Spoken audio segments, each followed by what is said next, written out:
오늘 본문의 말씀은 유다서 1장 9절 말씀입니다. 천사장 미가엘이 모세의 시체에 관하여 마귀와 다투어 변론할 때 감히 비방하는 판결을 내리지 못하고 다만 말하되 주께서 너를 꾸짖으시기를 원하노라 하였거늘. 오늘 본문을 보면 천사장 미가엘이 모세의 시체를 두고 마귀와 다투어 변론할 때 감히 비방하는 판결을 내리지 못하고 다만 말하되 주께서 너를 꾸짖으시기를 원하노라 라고 전하고 있습니다. 많은 분들이 오늘 본문의 말씀을 보면서 가장 먼저 떠올리는 생각은 천사장 미가엘이 왜 모세의 시체를 두고 마귀와 변론하며 다투었을까 하는 것입니다. 그리고 이에 대한 여러 다양한 해석들이 또한 있기도 합니다. 그런데 오늘 제가 이 본문을 통해 좀 더 묵상해 보고자 하는 말씀은 모세의 시체를 두고 미가엘과 마귀가 왜 다투었을까가 아니라 마귀와 다투었을 때 천사장 미가엘이 보인 자세에 관하여 좀 더 깊이 있게 묵상해 보고자 합니다. 즉 천사장 미가엘이 마귀를 향하여 감히 비방하는 판결을 내리지 못하였다는 것, 그리고 단지 주께서 너를 꾸짖으시기를 원한다는 그 말만 하였다는 그 부분에 대해서 좀 더 깊이 있는 묵상을 해보고자 한다는 것입니다.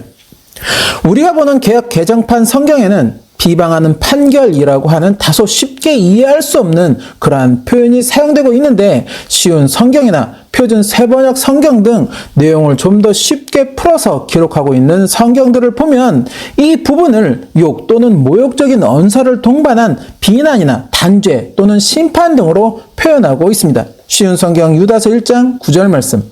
천사들 가운데 최고로 높은 미가엘도 이렇게까지는 하지 못했습니다. 누가 모세의 시체를 가져갈 것인지 마귀와 논쟁하면서 미가엘은 마귀에게 조차 욕하지 않았고 비난하지 않았습니다. 단지 주님께서 내게 벌을 내리실 것이다 라고만 하였습니다. 표준 세번역 유다서 1장 9절 말씀.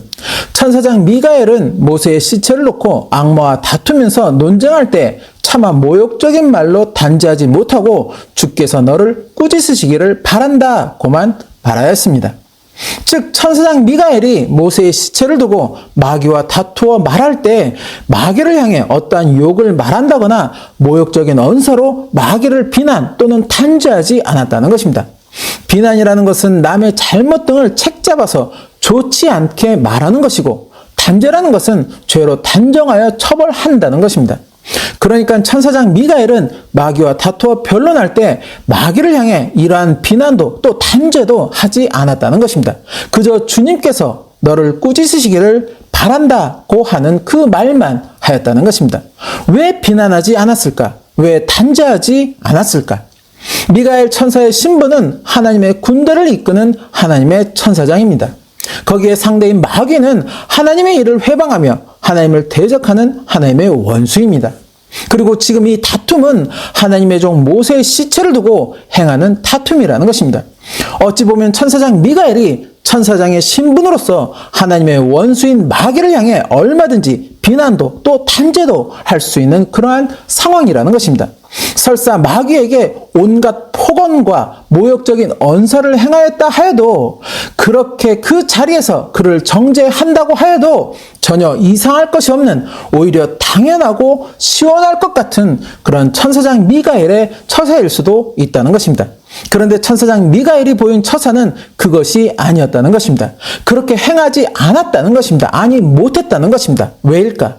천사장 미가엘이 마귀의 권세를 이기지 못해서 했을까? 그보다 힘이 약해서 했을까? 계시록 12장 7절에서 9절 말씀. 하늘에 전쟁이 있으니 미가엘과 그의 사자들이 용과 더불어 싸울세 용과 그의 사자들도 싸우나 이기지 못하여 다시 하늘에서 그들이 있을 곳을 얻지 못한지라. 큰 용이 내쫓기니 옛뱀 곧 마귀라고도 하고 사탄이라고도 하며 온 천하를 꿰는 자라. 그가 땅으로 내쫓기니 그의 사자들도 그와 함께 내쫓기니라. 방금 봉독한 말씀을 보면 사단과 그의 무리들로 인해 하늘에서 전쟁이 일어났을 때 천사장 미가엘이 하나님의 군대를 이끌며 사단과 그의 무리들을 물리치고, 그렇게 사단과 그의 무리들은 하늘에서 쫓겨나는 신세들이 된다고 전하고 있습니다. 그것은 곧 천사장 미가엘의 능력이 마귀보다 못하지도 또 힘이 약하지도 않다는 것입니다. 물론 싸움에 임하는 천사장 미가엘과 하나님의 군대에게는 하나님의 권세와 능력이 함께 하시기에 아무리 사단이라 하여도 이기지 못하였을 것입니다. 그러나 어쨌든 천사장 미가엘이 마귀의 권세를 이기지 못해서 또 그보다 힘이 약해서 그와 다툴 때 그를 비난하거나 단죄하지 못한 것이 아니라는 것입니다. 그렇다면 왜 천사장 미가엘은 마귀를 향해 비난하거나 단죄하지 못한 것일까? 바로 이 부분을 오늘 우리는 깊이 있게 묵상하고 지금 내 신앙의 삶에 어떤 의미가 되는지를 말씀을 통해 나누고자 한다는 것입니다. 천사장 미가엘이 마귀를 향해 비난하거나 단죄하지 못한 것은 그 심판의 권한이 바로 하나님에게 있기 때문이라는 것입니다. 바로 그러기에 천사장 미가엘은 마귀에게 주님께서 너를 꾸짖으시기를 원한다고 하였다는 것입니다. 즉 내가 아닌 심판의 권한을 가지신 하나님이 너를 심판하시기를 원한다고 미가엘은 말하였다는 것입니다. 결국 천사장 미가엘은 아무리 하나님의 일을 회방하고 하나님을 대적하는 하나님의 원수인 마귀라고 하여도 그를 꾸짖고 심판하실 수 있는 권한을 가지신 이는 오직 하나님이시기에 마귀를 향한 심판을 하나님께 맡기겠다고 시인하였다는 것입니다. 하나님을 또 예수 그리스도를 믿는 우리는 바로 이러한 점을 잘 묵상할 수 있어야 한다는 것입니다. 하나님을 대적하는 마귀인데 그리고 어차피 심판을 받아야 하는 그러한 대상인데 하나님이 심판을 하시나 천사장 미가엘이 심판을 하나 무엇이 다른가? 누가 심판을 하던 마귀에게 심판만 내리면 되는 것이 아닌가 하는 생각을 하는 것은 말씀의 올바른 판단이 아니라는 것입니다. 그것은 자칫 하나님의 거룩함을 가리는 일이 된다는 것입니다. 하나님을 믿는 자로서 또 예수 그리스도를 믿는 자로서 하나님의 거룩함을 나타내어야 하는 하나님의 성도가 오히려 그 거룩함을 가릴 수 있는 일이 된다는 것입니다. 애굽에서 노예로 오랜 시간 고통 속에 있던 이스라엘 민족, 그들의 고통을 보시고 그들의 부르짖음을 들으신 하나님은 모세라는 지도자를 세우사 그들을 출애굽시켜 하나님이 약속하신 가나안 땅으로 이끄십니다. 그렇게 광야로 나온 그들, 그러나 그들의 중심에 하나님을 향한 온전한 경외심은 존재하지 않았다는 것입니다. 끊임없이 불평과 원망을 늘어놓으며 애굽의 노예 생활로 다시 돌아가자고 하는 그러한 말들을 반복하고 있었다는 것입니다. 결국 가나안 땅을 눈앞에 두고도 그들은 그들의 어리석은 모습으로 인해 광야를 떠도는 신세들이 되었고 그렇게 떠돌다 가데스라는 지역에 이르게 됩니다. 그런데 도착한 그곳에 물이 없었습니다. 이에 이스라엘 민족은 또다시 지도자 모세를 향한 불평과 원망을 늘어놓게 되고 모세와 아론은 다시 하나님의 회막으로 나아가 하나님의 말씀을 듣게 됩니다. 그렇게 하나님은 반석에게 명하여 물을 내게 하라고 그 물로 회중과 짐승들을 마시게 하라고 모세에게 말씀을 하십니다. 그리고 이제 그 말씀을 들은 모세와 아론은 회중을 반석 앞으로 모이게 하는데 반석 앞에 모인 회중들을 본 모세의 마음에 순간 인간적인 화가 치밀어 오르게 됩니다.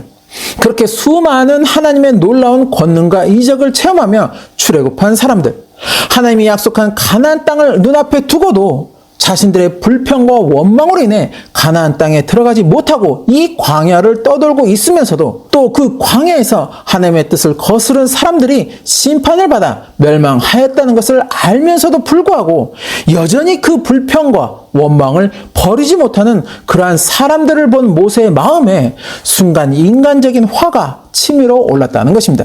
민수기 12장 3절에 보면 모세는 온유함이 지면의 모든 사람보다 더하더라 라고 말씀하고 있습니다. 그것은 곧 지도자로서 모세는 다른 사람들 누구보다도 온화하고 부드러운 성격을 소유하고 있었다는 것입니다. 그렇게 원망과 불평으로 하나님의 은혜를 망각하며 죄악을 일삼는 백성들을 향한 하나님의 진노가 폭발하여 하나님이 이스라엘 백성들을 모두 멸하시겠다고 하였을 때 모세는 그러한 백성들을 지키고자 자신의 생명까지 걸었다는 것입니다. 그러한 모세였음에도 반석 앞에 모인 회중을 보자 순간 자기도 모르게 인간적인 화가 치밀어 올랐다는 것입니다.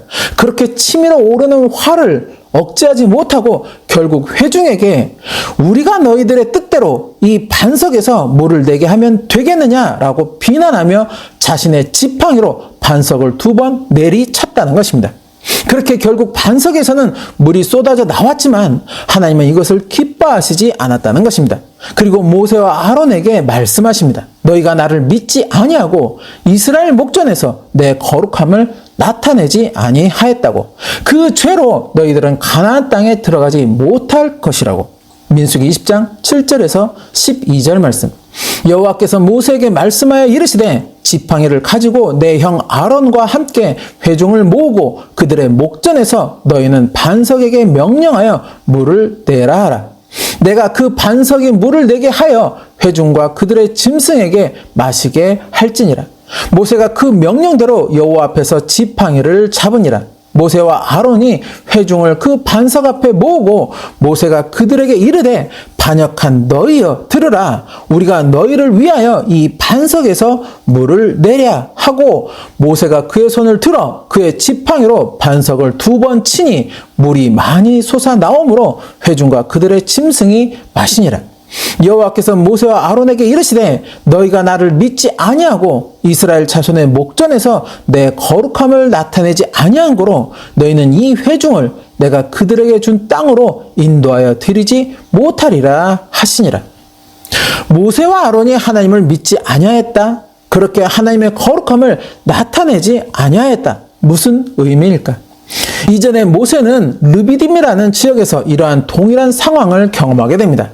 르비딤이라는 지역에 이르렀을 때 그때도 마실 물이 없다는 이유로 모세를 향한 백성들의 원망과 불평은 가득하게 됩니다. 그때 하나님은 모세에게 지팡이로 반석을 쳐 물을 내라 하셨고 모세는 하나님의 말씀대로 지팡이로 반석을 쳐서 물을 내게 합니다. 바로 이러한 경험이 모세에게 있었고 지금도 그와 동일한 상황을 맞이하고 있다는 것입니다. 그런데 하나님은 이번에는 반석을 명하여 물을 내라 하셨다는 것입니다. 그 명령을 들었지만 모세는 치밀어 오르는 인간적인 화를 억누르지 못하고 이전의 경험을 살려 그만 반석을 지팡이로 내리치고 말았다는 것입니다. 결과적으로 반석에서 물은 나오게 되었고 그렇게 회중과 짐승들이 물을 마실 수 있게는 되었지만 그것은 하나님의 명령대로 행한 것이 아니었다는 것입니다. 더불어 모세는 우리가 너를 위하여 이 반석에서 물을 내랴 라고 말하였다는 것입니다. 이것은 곧 이 반석에서 나오게 하는 물은 우리가 너희를 위하여 내는 물이라는 것입니다. 하나님이 너희들을 위하여 행하사 하나님이 공급해 주시는 물이 아니라 바로 우리가 너희를 위하여 내는 물이라고 말하고 있다는 것입니다. 물론 모세가 회중 앞에 자신을 드러내기 위해 자신의 위대함을 나타내기 위해 이러한 말을 하지는 않았을 것입니다. 이것은 인간적인 화를 억제하지 못한 모세의 순간적인 잘못된 판단이며 잘못된 말과 행동이라는 것입니다. 하지만 그 순간적인 잘못된 판단과 말 그리고 행동으로 인해 하나님의 거룩하심을 가리고 말았다는 것입니다. 바로 그러한 모세의 말과 행동은 모세가 하나님을 믿지 아니한 것이 되었고 또 이스라엘 자손의 목전에서 하나님의 거룩함을 나타내지 아니한 것이 되고 말았다는 것입니다. 그리고 그것으로 말미암아 모세와 아론은 하나님이 약속한 가나안 땅에 들어가지 못할 것이라고 하는 청천벽력과 같은 그러한 말씀을 들어야만 했다는 것입니다. 시편을 보면 모세가 이렇게 말한 것을 망령되이 말한 것이라고 전하고 있습니다. 즉 모세의 말이 생각 없이 경솔하였다는 것입니다. 그렇게 망령되이 말함으로 인해 무리바물로 인한 백성을 향한 하나님 진노의 재난이 오히려 모세에게 임하고 말았다고 또한 전하고 있습니다. 시편 106편 32절에서 33절 말씀. 그들이 또 무리바물에서 여호와를 노하시게 하였으므로 그들 때문에 재난이 모세에게 이르렀나니 이는 그들이 그의 뜻을 거역함으로 말미암아 모세가 그의 입술로 망령되이 말하였음이로다. 하나님을 또 예수 그리스도를 믿는 우리는 이러한 말씀들을 간과해서는 안 된다는 것입니다. 하나님을 위한다고 또 예수님을 위한다고 그렇게 하나님의 일을 회방하는 자들을 향해 또는 불신자들을 향해 또는 자신보다 믿음이 적다 또는 다르다 여기는 그러한 자들을 향해 나의 어떤 인간적인 비난의 말과 행동을 함부로 보여서는 안 된다는 것입니다. 나의 그러한 말과 행동들이 오히려 하나님의 거룩함을 가리는 일이 될 수 있다는 그 경각심을 우리는 가져야 한다는 것입니다. 그들에게 임할 하나님 진노의 재난이 모세에게 임한 것처럼 오히려 나에게 임할 수 있다는 것을 우리는 망각해서는 안 된다는 것입니다. 우리는 때로 나하고 생각이 다르고 의견이 다르다 하여 상대를 향해 쉽게 비난의 말을 쏟아내고 또 정죄하는 모습을 보이기도 합니다. SNS나 유튜브 등 인터넷 매체를 통해 자기 개인적인 의견들을 많은 사람들에게 전하는 지금 시대에 이러한 모습들은 더 극심해지고 있다는 것입니다. 그리고 이러한 모습들이 비단 불신자들에게서만 나타나는 모습이 아니라는 것입니다. 말씀을 모르는 자들만 행하는 일들이 아니라는 것입니다. 지금 한국에서 벌어지고 있는 여러 혼란스러운 일들, 그렇게 상대를 향한 온갖 욕설과 비난과 정죄의 말들을 쏟아내고 있는 그러한 사람들 가운데는 교회 목회자라는 사람들이 있고 또 성도라는 사람들이 있으며 더불어 직접적인 말은 하지 않지만 그들의 말에 힘껏 아멘으로 동조하는 수많은 하나님을 믿는다 하는 그러한 사람들이 또한 있다는 것입니다. 자신들은 그것이 하나님의 일을 행하고 하나님의 거룩하심을 나타내는 것이라 믿고 행하겠지만 그것이 오히려 하나님의 거룩하심을 가르는 일이 될 수 있다는 것을 그들은 깨닫지 못하고 있다는 것입니다.